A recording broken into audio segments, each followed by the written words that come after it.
Mumeona wazi nimeagizwa na hawa wazee na wakina mama wa Kisii nifanye kazi na nyinyi. Mimi nitakaa tu hapo hapo. Tufanye kazi pamoja, tuendelee mbele. Tukiamua vile tutaamua, tutaenda safari hii mbele.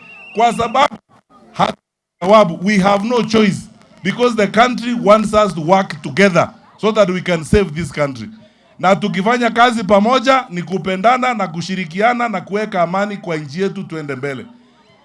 La mwisho, wazee wa Kisii na akina mama, mimi nataka kuwashukuru mbele ya Mwenyezi Mungu na mbele ya hawa watu kwa heshima ambayo mmenionyesha, hii fimbo ambayo mmenipea na yale yote ambayo mmefanya leo. Ninataka kuwahakikishia mbele ya Mwenyezi Mungu, I will not let you down. Mimi sitafanya sitaenda kucheza huko nje, kwa sababu sasa mmenipea kazi ngumu kidogo ya kubeba hii, na nitabeba hii kwa heshima, na nitawakilisha watu wetu kwa heshima, kwa unyenyekevu na kwa kufanya kazi pamoja na nyinyi. Sitafanya mchezo na maneno kama haya. Na wakati wote nitakaa chini na hawa wazee, nimewahakikishia mzee Matundura, wazee wetu wa Council of Elders, wakati wote nitashauriana na nyinyi. Liwe liwalo, mambo ikifanyika vile inafanyika, nitashauriana na nyinyi. Siwezi kwenda nje ya mwongozo wenu vile mmeniambia niendelee mbele, kwa sababu nchi yetu na jamii yetu inaendeshwa namna hiyo. Simeng'oa nanga hii basi hii team hii, hakuna mambo mengine. 2022 tulikuwa hapa na ndugu yangu Raila Amolo Odinga, si mnakumbuka? Mimi nataka niwahakikishe, because nimekuwa na Raila miaka 15 nikimsaidia yeye, nikawa running mate wa Raila mara 2. Yale James Orengo ameongea Siaya juzi, Kakamega, akasema Raila huenda aliuawa. Tunasema tunataka open inquest, tujue ukweli kama Raila alilala vizuri ama kama Raila alifanywa madhambi. Wangapi wanataka hiyo public inquest hiyo? Wangapi wanakubaliana na James Orengo mambo yafanyike? Nasema hayo hapa kwa sababu Kisii ilikuwa ngome ya Raila Amolo Odinga. Si ni kweli? Sisi tunataka kuunda serikali ambaye inaangalia maslahi ya mwananchi. For the first time sisi tupate uhuru. Hii serikali ambayo sisi tunapanga ni serikali ambayo itaweka maslahi ya mwananchi mbele. Na sisi tumekubaliana na viongozi sisi wote ya kwamba mkitupatia nafasi, mambo ya rais kufanya biashara na serikali, kufanya tenda, kufanya kila kitu, kwa insurance, ako kwa matatu, ako kwa ukulima, hiyo maneno itakwisha. Tutaongoza serikali ambayo iko na heshima. Tumeelewana? Unajua Soprano? Mnajua Soprano? Hiyo mtu hapo kwetu ni mtu ile anaitwa robot. Si ndio? Anaitwa Naruto. Wewe Soprano? Yes sir. Kuja hapa. Sasa chukua hii pesa. Kwenda honga wa Kisii. Daganya hao ni empowerment. Hii wa Kisii ni watu ovyo. Wadaganya wewe Soprano. Wewe tulia, kura tutapanga tu. Soprano ni bure, si bure. Mnataka Soprano hapa kwenu? Tumekubaliana Kenya ni kubwa kuliko sisi zote. Sisi hatuwezi kujipenda.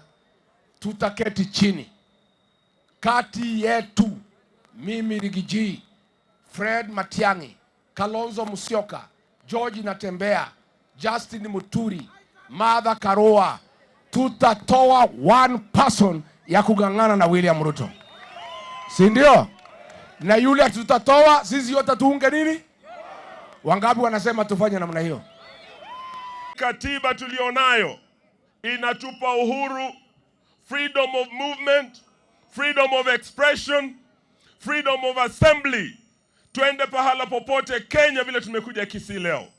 Tuje hapa tuuze sera zetu za one term. Tuambie ni kwa nini tunasema one term. Huyu jamaa ameharibu elimu, hajaribu. Ameharibu afya, hajaribu.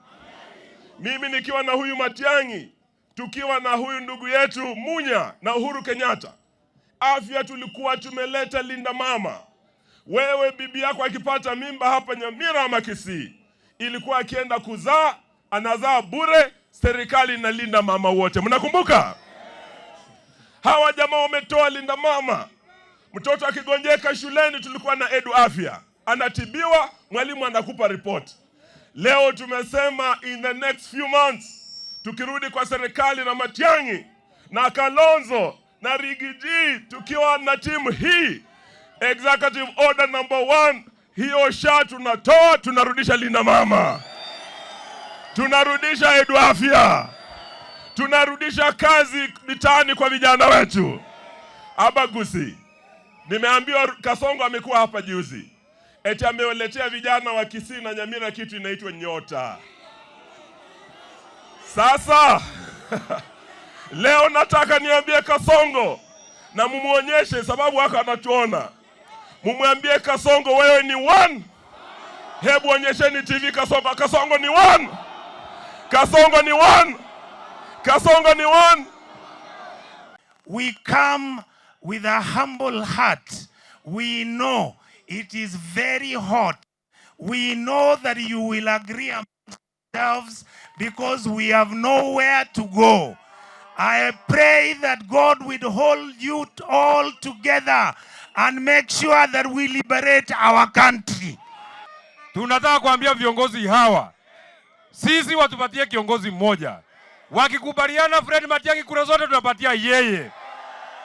Kutoka Paramount Kenya, tukiongozwa na Rigathi Gachagua, kura milioni 5 tunaweka kwa yule ambao watakubaliana.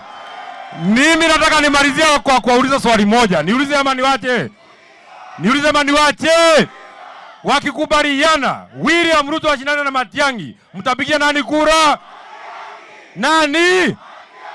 Wakikubaliana William Ruto ashindane na Rigiji, mtapigia nani kura? Wakikubaliana William Ruto ashindane na Kalonzo Musyoka, mtapigia nani kura? Wakikubaliana William Ruto washindane na Natembeya, mtapigia nani kura? Wakikubaliana William Ruto ashindane na Eugene Wamalwa, mtapigia nani kura? Ya mwisho na msikiza sawa sawa. Wakikubaliana William Ruto ashindane na Matoke, mtapigia nani kura? Nani? Wapi kura Matoke?